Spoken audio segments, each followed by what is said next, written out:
Oke, balik lagi di channel gue yang kebetulan gue memang udah lama banget vakum. Jadi gue udah baca satu cerita dari Kepo Gaul. Ini ceritanya bener-bener apa ya, dalam banget gitu loh maknanya. Lu tahu apa yang gue lakuin ketika gue habis baca cerita ini? Gue cuma nangis. Gue cuma nangis sambil meluk laki gue. Sampai laki gue tuh kayak bingung, lu tuh kenapa? Lu tuh kenapa gitu? Dan gue cuma bilang iya, gue habis baca satu cerita yang benar-benar sedih banget dan itu bikin gue takut. Akhirnya laki gue penasaran juga apa sih ceritanya, dan gue yakin lo orang juga pasti penasaran kan. So gue akan mulai cerita. Gue benci banget sama suami gue. Cuman itu yang gue rasain selama gue nikah sama laki gue. Gue benci ngeliat dia ada di dekat gue. Gue benci ngeliat apa yang dia lakuin buat gue. Walaupun semua itu dilakuin untuk bantu gue tetap benci. Gue benci suami gue. Semua ini berawal dari bokap gue yang egois, yang maksa gue buat nikah sama dia dengan alasan dia itu baik dan udah mapan. Dan tolongnya gue pada saat itu nggak bisa nolak kemauan bokap gue. Dan akhirnya gue terima dan gue nikah sama dia. Itu yang ada di pikiran gue adalah, wah gila ya, mulai sekarang gue udah gak ada lagi yang namanya kebebasan. Gue udah benar-benar terkekang. Harusnya gue masih nikmatin hidup gue, tapi sekarang gue harus satu rumah sama orang yang gue benci. Tiap hari gue ngeliat dia. Gila, hidup gue dirampas sama dia. Jadi dia harus bertanggung jawab. Dia harus bikin gue ngerasain bahagia lagi. Ya, ini yang ada di otak gue semenjak hari pernikahan gue sama dia. Dan gue gak akan nanggung-nanggung buat minta tas mahal atau bahkan minta mobil sama dia. Dan satu hal, gue gak mau kerja. Yang ada di otak gue adalah dia harus tanggung jawab karena kebahagiaan gue udah dirampas sama dia. Jadi dia harus ngelakuin apapun yang bikin gue bahagia. Tapi dia gak pernah marah ataupun ngeluh sama kemauan gue yang kadang-kadang emang gak ngotak gitu. Malah kebalikannya, gue yang sering marah-marah sama dia cuma karena hal-hal kecil. Gue benci dengar dia ngorok. Gue marah waktu dia lupa beresin gelas atau piring bekas dia sarapan karena dia udah buru-buru buat pergi ke kantor. Semua kesalahan sepele yang dia lakuin bikin gue makin benci sama dia. Gue akui gue emang kurang ajar sama dia, tapi dia gak pernah marahin gue. Ya iyalah, dia kan harus tanggung jawab. Gue selalu mikir kayak gitu. Dan gak terasa udah 10 tahun gue sama dia, dan kita bahkan udah punya 2 anak. Tapi rasa benci gue gak pernah berubah ke dia. Jadi waktu itu gue lagi ada di salon. Pas gue mau bayar, gue kaget tiba-tiba di cash gue gak ada. Gue langsung telepon suami gue dan gue tanya, lu ngambil cash di dompet gue? Dan dia jawab, iya sorry banget, karena tadi gue lagi kasih jajan ke anak-anak, tapi ternyata gue gak ada cash, makanya gue ambil cash lu.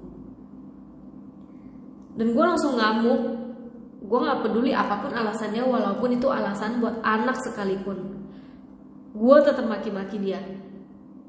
Sebenarnya bukan masalah besar gak ada cash, karena bayar treatment itu pun bisa pakai debit, ya kan? Tapi gue merasa belum puas kalau gue belum marahin dia. Gue tetap maki-maki dia. Sampai pemilik salon itu mencoba untuk menenangkan gue. Sampai dia bilang gak apa-apa, dibayar lain kali pun gak apa-apa, karena gue udah langganan di salon itu. Tapi gue tolak. Bukan karena gue malu gak bayar, tapi karena gue memang mau bikin suami gue itu repot. Dan gak terasa beberapa jam berlalu, tiba-tiba gue dapet telepon dari rumah sakit. Ternyata suami gue sekarang kondisinya udah kritis. Dan pada saat itu gue langsung kaget dan gue cepet-cepet ke rumah sakit sambil telepon ke orang tua kita. Dan dokter menjelaskan penyebab kritis suami gue itu bukan karena kecelakaan tapi karena stroke. Dan hanya beberapa jam kemudian suami gue udah meninggal. Upacara pemakaman digelar. Semua orang yang datang, semua orang yang kenal sama suami gue itu semua nangis. Dan gue waktu itu memang sedih, tapi air mata gue gak ada netes satu tetes pun. Dan dada gue terasa sesek banget, tapi gue tetap bisa tenang. Seperti itulah kondisi gue sampai suami gue tuh selesai upacaranya. Dan beberapa hari setelah pemakaman datang seorang notaris yang ngurusin masalah warisan. Setelah selesai semua urusan dokumen, dia kasih gua sebuah surat wasiat dari suami gua. Di surat itu tertulis gini, sorry ya, gua harus pergi dulu, dan gua harap lu tetap sehat dan baik-baik aja. Sayang, sekarang lu udah bebas. Lu udah bebas ngelakuin apapun yang lu mau. Gue udah kasih lu kebebasan untuk ngelakuin hal yang selama ini lu gak bisa lakuin, karena gue udah ngerampas hidup lu. Gue harap lu mau ngelakuin hal yang baik di sisa waktu yang selama ini udah lu buang. Gue juga akan mendoakan lu dari sana. Semoga lu bisa dapet suami yang jauh lebih baik dari gue.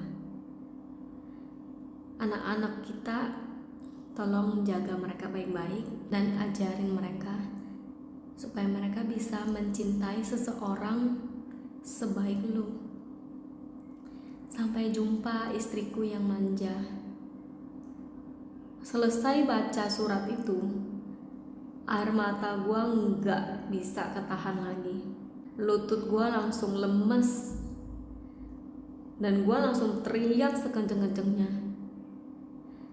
Sejak saat itu gue sadar kalau suami gue udah berhasil mencuri hati gue dengan ketulusannya. Seumur hidup gue bakalan terus terjebak sama perasaan cinta sama dia.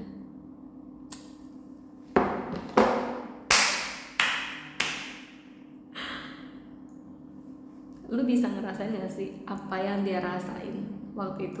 Hah? Kenapa ketika suaminya udah meninggal dia baru sadar gitu loh. Dan itu tuh bikin sakit banget. Itu tuh bikin kayak apa yang bisa gue lakuin lagi gitu loh. Sumpah sih gue gue tuh gak bisa ngebayangin. Aduh, gue gak mau sih ngerasain nyesel yang sampai sedalam itu. Gue gak mau sumpah. So, gimana pengalaman kalian? Apakah kalian pernah ngalamin hal kayak gini? Semoga aja jangan. Atau kalian ngerasain hal yang lain? Kalian bisa share, tulis pengalaman kalian di bawah. Gue berharap gak ada di antara kita yang bakalan ngerasain hal sepedih ini. Ini pedih mampus. Gue gak mau, gue juga gak mau, dan gue juga gak pengen kalian juga ngerasain hal kayak gini.